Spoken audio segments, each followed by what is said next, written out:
Teman-teman yang dirahmati Allah Subhanahu wa taala, malam ini kita akan coba belajar mengevaluasi diri kita ketika kita dapat masalah. Karena ketika orang diberikan ujian oleh Allah Subhanahu wa taala itu, maka manusia itu ada dua tipe. Ada manusia yang berkeluh kesah dengan ujian, ada manusia yang bersabar atas ujian. Dan orang yang bersabar ini juga bermacam-macam bentuknya. Ada yang sabar dengan pasrah, ada yang sabar justru dengan memperbaiki diri. Dia bersabar sambil memperbaiki dirinya, karena dia sadar tidak ada masalah yang menimpanya kecuali ada yang salah dalam dirinya. Tidak ada musibah yang menimpa dia kecuali ada sesuatu yang dia lakukan yang mungkin bukan kebaikan, yang mungkin dosa. Sehingga selain bersabar, sembari bersabar dia mencoba untuk mengevaluasi, memperbaiki diri. Dan ini adalah model orang yang sabar yang paling baik. Sedangkan yang mengeluh juga macam-macam. Ada yang mengeluhkan masalah, ada yang mencari kambing hitam, menyalahkan temannya. Kayak misalnya dia nggak lulus satu mata kuliah atau nilainya jelek, dia nyalahin teman kos-kosannya gara-gara teman kos-kosannya ngajak dia main terus misalnya. Padahal itu kan pilihan ya, dia bisa menerima, bisa menolak. Bisa nyalahin mantannya, ini gara-gara saya diputusin, saya nilainya jadi jelek. Ya salah juga sih.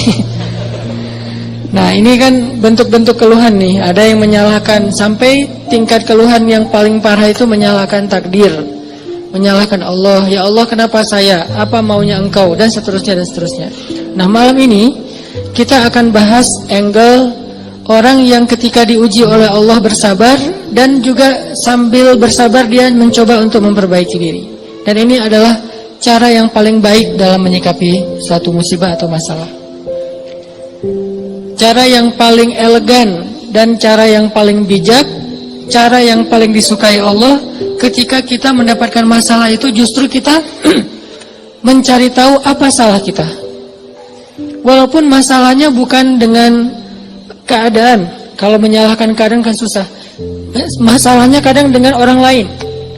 Orang mencela kita, orang berkata-kata tidak baik kepada kita. Ya memang salah dia, tapi tidak akan menimpa ucapan itu kepada kita kecuali memang ada sesuatu yang terjadi dalam diri kita. Ada sesuatu dosa yang pernah kita lakukan. Nah ini namanya belajar bersabar sambil mengevaluasi diri. Bahasa fikihnya muhasabah diri. Menghitung-hitung apa kesalahan dalam diri kita. Nah, kita akan bahas tentang ini, gimana caranya kita menghadapi masalah, menghadapi satu musibah, menghadapi satu kejadian yang tidak enak dengan sabar, tapi nggak sekedar pasif, nggak sekedar mengatakan innalillah wa inna ilaihi rajiun, nggak hanya sekedar mengatakan hasbiyallah wa ni'mal wakil. Gak hanya sekedar merasa ini adalah cara Allah untuk menaikkan derajat saya. Kadang kalau hanya kegeeran kayak gini nih, kita jadi gak pernah menjadi lebih baik. Kan ada orang ketika diuji oleh Allah, boleh sih merasa bahwa ini cara Allah menaikkan derajat saya. Tapi kalau hanya kayak gini doang, rasa-rasanya kita terlalu kegeeran. Dan kalau terlalu kegeeran, kita gak punya dorongan untuk memperbaiki diri. Kalau saya lebih suka angle-nya, kalau orang lain yang kena musibah, kita bilang itu untuk mengangkat derajat dia. Kalau kita yang kena musibah, kita bilang ini karena dosa-dosa saya. Angle kayak gitu tuh lebih enak, lebih produktif. Daripada dibalik, giliran kita yang kena musibah, kita bilang emang Allah tuh pengen mengangkat derajat saya, makanya dikasih musibah. Agak GR ya. Giliran orang lain kena musibah, lo sih banyak dosa. Nah ini nih, sering ada judgement kalau orang lain. Coba dibalik, judgementnya ke diri sendiri, ke orang lain tuh husnuzon. Ini lebih enak nih. Makanya Hadis-hadis penyebab terjadinya musibah itu kan banyak. Coba kita pilih beberapa hadis, satu kita berikan untuk menilai orang lain, yang lain kita ambil untuk menilai diri kita. Nah ini beda nih standarnya. Kayak tadi, kalau orang lain yang kena musibah, kita husnuzon, Allah lagi pengen dekat sama dia. Kita husnuzon, Allah pengen menggugurkan dosa-dosa dia. Kita husnuzon, Allah pengen mengangkat derajat dia. Kita husnuzon, emang orang yang paling dicintai Allah tuh biasanya dikasih banyak ujian. Gitu husnuzonnya. Kalau orang lain yang kena masalah atau musibah, jangan tuh kan, saya bilang juga apa, itu gara-gara dia dulu zalim sama saya, sekarang dibalas sama Allah. Jangan gitu. Jangan kegeeran bahwa itu kayak apa karma ya, gara-gara dia pernah nyakitin kita, sekarang dibalas sama Allah. Belum tentu juga kayak gitu.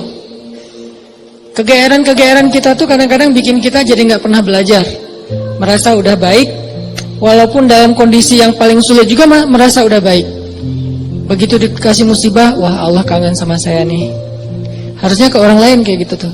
Begitu dikasih musibah, wah Allah pengen menghapus dosa-dosa saya. Bagus, nggak salah. Cuman kalau keseringan, ini namanya GR. Nggak tahu proporsional nggak kalau kayak gini terus. Harusnya jangan hanya ini, diutuhkan juga dengan satu angle lain, yaitu angle, oh saya ada salah, oh saya ada dosa, oh saya ada yang keliru. Makanya datang musibah itu tidak akan terjadi musibah kepada saya kecuali karena kesalahan saya sendiri. Kan hadis qudsinya kayak gitu. Hadis qudsi kalimat salah satu dari kalimat hadis qudsi yang panjang. Hadisnya itu panjang banget, satu halaman. Salah satu kalimatnya tuh Allah bilang, hadis qudsi itu kan Allah yang ngomong ya.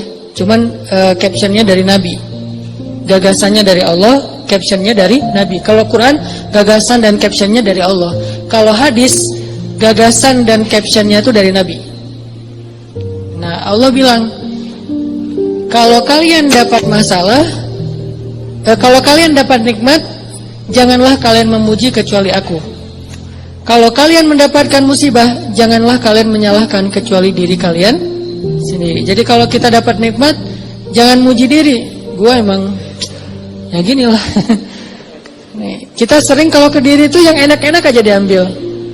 Kalau misalnya orang lain, itu mah kebetulan doang misalnya. Kalau giliran kita, ya ini memang saya memang kayak gini orangnya, bukan sombong ya gitu. Nah ini artinya kita terlalu sering kegeeran. Kalau kita dapat nikmat, yang dipuji adalah Allah. Makanya kalimat kalimat yang paling Allah suka itu Alhamdulillah. Itu kalimat yang paling Allah suka. Kita memuji Allah kalau kita dapat nikmat. Kita bilang, hadza min fadli rabbi. Ini anugerah dari Allah, ini hadiah dari Allah, ini kebaikan dari Allah, ini karena Allah ngasih, dan seterusnya dan seterusnya. Jadi yang dipuji itu Allah. Wa amma bi ni'mati rabbika fahaddits, itu membicarakan nikmat Allah. Bukan membicarakan kehebatan diri kita. Tapi kalau diberikan musibah, jangan kita menyalahkan siapapun kecuali diri kita sendiri. Nah ini salah satu angle yang dibangun lewat hadis qudsi. Walaupun kadang bisa kita secara realistis melihat kesalahan orang lain. Untuk apa? Bukan untuk mengkambing hitamkan dia. Kalau emang dia salah, bukan untuk mengkambing hitamkan. Untuk apa? Untuk menghindar, untuk waspada, jangan sampai kita jadi korban dia lagi untuk kesekian kalinya. Kayak ada orang yang zalim, gara-gara kezaliman dia akhirnya kita kena batunya nih. Ada orang yang dalam satu tim misalnya nggak jujur, akhirnya kita kehilangan satu proyek, satu usaha kita tuh bangkrut gara-gara dia nggak jujur. Memang dia yang salah. Salah satu yang salah itu adalah dia. Dan kita akui bahwa itu kesalahan dia, tapi bukan untuk mengkambing hitamkan dia. Kalau enggak karena kamu tuh enggak ada masalah ini. Enggak, dia bukan satu-satunya, salah satunya. Karena kalau kita enggak punya dosa, mungkin kesalahan dia hanya akan menimpa dia saja. Tapi karena kita juga punya dosa, akhirnya kesalahan dia juga menimpa kita. Tapi Ustadz, ada yang hadis mengatakan, kalau di dalam satu masyarakat ada orang yang berbuat dosa, nanti Allah akan timbakan musibah yang kena bukan cuma dia, sampai tetangganya juga kena. Itu kenapa bisa gitu? Dosa tetangganya apa? Dosa tetangganya membiarkan kemungkaran terjadi. Kesalahan masyarakatnya adalah membiarkan dosa itu tanpa ada orang yang mau memperbaikinya. Itu kesalahan masyarakat. Jadi pesan moral dalam hadis itu bukan orang yang nggak salah terus kena juga, bukan. Orang yang nggak salah itu kena gara-gara mereka membiarkan kemungkaran itu terjadi. Kalau ada usaha dakwah, Allah nggak akan menimpakan. Kalau ada nabi, kalau ada dai, kalau ada ulama yang berdakwah untuk mencegah kemungkaran di situ, maka Allah tidak akan menimpakan musibah itu kepada mereka. Kenapa? Masih ada dai. Sebagaimana Nabi Lut, ketika Nabi Lut masih berdakwah, Allah nggak akan hancurkan gunung di Sodom. Allah suruh dulu Lut keluar, baru dihancurkan. Kenapa? Karena masih ada yang berdakwah. Kalau Nabi Lut tidak berdakwah, walaupun di dalam negeri itu ada orang soleh hidup sendiri dan tidak mau berdakwah, maka Allah akan menimpakan musibah dan mengenai orang soleh. Kenapa orang soleh kok kena padahal dia nggak berdosa? Dosa dia adalah membiarkan kemungkaran.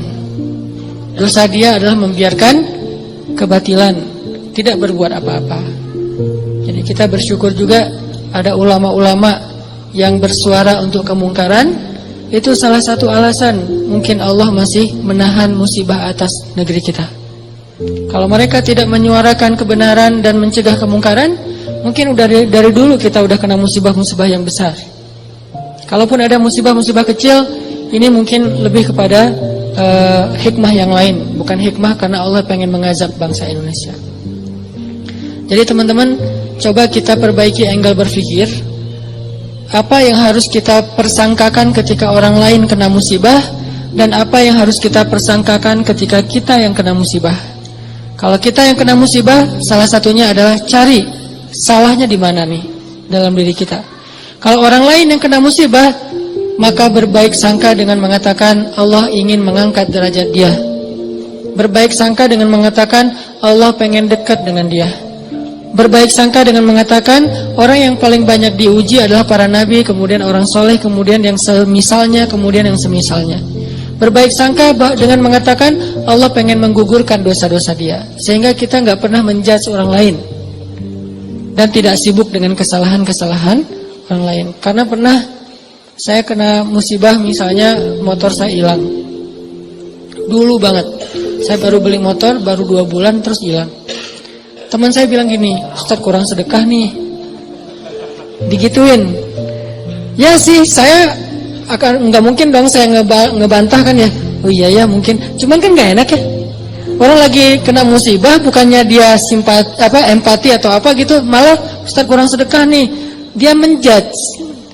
Dan kalau saya kepancing, nggak tahu sedekah saya kayak gimana, kan habis pahala sedekah saya. Udah pahala sedekahnya cuma sedikit, riak pula gara-gara kepancing sama dia, hilang kan, nggak ada manfaatnya kan ya. Dan itu sering loh mancing-mancing kita jadi riak. Kadang-kadang riak kita tuh bukan direncanain, bukan gua pengen riak nih, enggak. Kalau kelas kita insya Allah enggak gitu-gitu amat lah. Enggak mungkin kita sedekah pengen pamer, kita beribadah pengen pamer, kita tilawah pengen pamer. Kita tahu lah itu mah sia-sia. Tapi kadang riaknya tuh muncul gara-gara kepancing sama orang lain. Lo nggak pernah gua ngeliat baca Quran? Wah, lo nggak tahu gua di HP ini ada Quran sampai 5 aplikasi loh. Buat apa juga banyak-banyak, sama aja isinya. Aplikasi Al-Quran itu ada 5 di sini, dan sehari tuh coba lo lihat, dan terakhir udah baca sampai surat berapa. Kan kepancing tuh. Riaklah kita gara-gara orang lain, atau misalnya taklim atau apalah, atau umroh, haji, sedekah kayak gitu-gitu. Ada yang mancing. Lo nggak peduli banget dengan saudara-saudara kita yang di Palestina. Itu di sana tuh ngeri banget loh keadaannya. Lo kayaknya biasa-biasa aja. Lo ngelihat gue main, tapi gue tuh sedekah, gue tuh donasi terus, setiap minggu tuh ngirim 1 juta, habis kan? Ini riya yang kepancing namanya. Dan sama statusnya dengan riya yang direncanain, makanya jangan gampang kepancing. Dia ngomong gitu ke saya lagi hilang motor, dia bilang Ustaz kurang sedekah. Kemarin ketinggalan dompet, ketinggalannya di rumah ternyata. Nggak tahu kemana dompet, panik gitu kan, soalnya SIM 2 di situ baru dibikin. Udah gitu kartu ATM gitu, terus ada foto anak. Alhamdulillahnya nggak ada duit. Tapi kan kartu lumayan tuh, blokir ATM dulu, terus mau ngirim SIM, mengurus SIM juga, ngurus KTP, apalagi sekarang lama ngurus KTP-nya, masa kemana-mana saya mau bawa surat gitu, nunjukin kan naik pesawat, males banget kan ya, nggak keren kalau nggak ada kartu teh. Mana-mana mau check-in pesawat, tunjukin kertas. Aduh gimana rasanya nih, berat. Tiba-tiba ada yang iseng lah gitu, udah tahu orang kena musibah, Ustadz banyak dosa, Ustadz ini segala macam. Iya sih, emang banyak dosa, tapi nggak usah diomong-omongin kan gitu ya. Jadi malah karena kita juga udah muhasabah diri lah, ketika kita dapat musibah kita langsung introspeksi diri, nggak perlu digitu-gituin. Kadang kita ke orang lain tuh gitu teman-teman. Dia mungkin udah sadar, atau nggak usah orang lain, keluarga sendiri, pasangan kayak gitu juga. Oh kayaknya kamu tadi gara-gara kamu tadi ngomongin dia, makanya jangan digituin. Udah aja bab ngomongin orang lain, itu bab yang berbeda. Jangan dikait-kaitkan sehingga kita menjudge orang lain kena musibah gara-gara dosa yang baru saja dia lakukan. Ini kurang bijak. Yang bisa mengatakan ini hanya orang-orang tertentu seperti para nabi, terus ulama-ulama dengan level tertentu. Kalau kita dengan teman, jangan ngambil peran sebagai ulama. Beda. Kalau kita sebagai teman, ngambil peran ya cuma teman doang. Empati, peduli, bantuin. Kalau ulama kapasitasnya emang menasihati. Ulama itu kapasitasnya emang mengeluarkan fatwa, bahkan menjudge, itu hak ulama menjudge. Karena ulama itu sama kayak hakim. Tugas hakim itu adalah menghakim, menyampaikan hukum halal haram, hak batil dan seterusnya. Tapi kita kalau ke teman beda sama ulama. Kalau ulama kayak gitu maklumi, emang tugas ulama kayak gitu. Kalau kita mengambil peran ulama ini nggak bisa dimaklumi, ini agak blunder, agak offset nih kalau menurut saya. Jadi kalau teman-teman ngedengar ada ustadz-ustadz yang di sosial media berfatwa, itu emang tugas mereka. Jangan dijudge juga, nih ustadz ini kurang bijak. Emang gitu. Kalau kita yang kayak gitu, yang namanya kurang bijak. Kalau ulama kayak gitu, bijak itu. Karena kalau ulama diam, lalu di mana amar ma'ruf nahi munkar? Kalau ulama diam, lalu di mana dakwah? Kalau gitu saya juga harus enggak. Kalau kita enggak boleh ngomong, mending diam. Karena ketika kita ngomong, kemungkinan salahnya lebih besar daripada benar. Terus gimana? Ya udah bantuin orang yang kena musibah. Jangan dijudge, jangan dihakimin, jangan difatwain. Kita bukan ahli fatwa. Kita bukan mufti. Kita hanya orang biasa. Kalau mau sekedar watawasau bil haq Ustaz. Ya, watawasau bis sabr juga kan. Kita nasihatnya itu menguatkan kesabaran dia, bukan nasihatnya membuat dia makin jatuh. Lu sih, nah ini bikin jatuh nih. Ya sabar ya, mudah-mudahan Allah dengan modal husnuzon tadi, mudah-mudahan Allah angkat derajat kamu, mudah-mudahan Allah ngampunin dosa-dosa kamu, mudah-mudahan Allah kamu jadi lebih dekat kepada Allah. Ini watawasau bil haq, watawasau bis sabr. Tapi kalau kita bilang kamu kurang ini, kamu kurang itu, kamu kurang itu, ini berarti kita menjudge, menghakimi orang yang sedang kena musibah. Harusnya itu kita lakukan untuk diri kita, bukan untuk orang lain. Beda banget teman-teman angle dalam menilai orang lain dan menilai diri kita sendiri, itu beda, jangan disamain. Yang banyak terjadi terutama di sosmed itu, kita memberlakukan yang untuk diri kita berikan ke orang lain, yang untuk orang lain kita ambil untuk diri kita. Itu yang terjadi di balik tadi tuh, itu banyak banget di masyarakat kita. Yang kayak kasus orang lain kena musibah, kita bilang banyak dosa, kita kena musibah, kita bilang Allah pengen ngangkat derajat saya. Harusnya dibalik. Kalau dibalik insya Allah kan nggak ada perdebatan ya, nggak ada haters, nggak ada keributan, nggak ada keramaian, nggak ada unfollow, nggak ada live group, nggak ada yang kayak gitu-gitu. Kenapa? Karena semuanya melihat ke orang lain dengan husnuzon, melihat ke diri sendiri dengan muhasabah, dengan mengevaluasi kesalahan sendiri. Ini poin pertama. Mudah-mudahan jadi pola pikir dalam kita berteman, pola pikir dalam kita bersosmed termasuk. Karena kalau pola pikir ini dibalik tadi, bahaya. Kita nggak akan pernah punya teman yang nyaman berada di sisi kita. Terus disalah-salahin. Apalagi nanti kalau udah punya pasangan, nggak akan betah dia kalau terus-terusan disalah-salahin. Walaupun salah, kadang dia salah, tapi nggak usah disalah-salahin. Cukup dibantu. Nanti dalam momen-momen yang lebih normal, lebih enak, baru dikasih tahu. Tapi kalau misalnya dia lagi ada masalah, disebutin lagi kesalahannya, secara manusiawi dia pasti akan ilfil. Alih-alih dia nerima nasihat kita, malah menjauh, malah jadi masalah baru. Ini angle berpikir. Terus yang kedua, kita coba lihat bagaimana cara para ulama menyikapi atau merespon masalah. Gimana orang soleh dulu ngerespon satu musibah. Orang soleh dulu, kalau mereka dapat musibah, mereka selalu memeriksa pertama hubungan mereka dengan Allah. Itu yang pertama diperiksa. Karena nggak mungkin ada musibah kecuali karena ada masalah antara kita dengan Allah. Kalau hubungan kita dengan Allah itu, hidup kita tuh bakalan mudah banget teman-teman. Tapi begitu ada kerenggangan antara kita dengan Allah, ada gap antara kita dengan Allah, ada kayak kerusakan hubungan kita dengan Allah, pasti jadinya tuh musibah, pasti jadinya tuh masalah.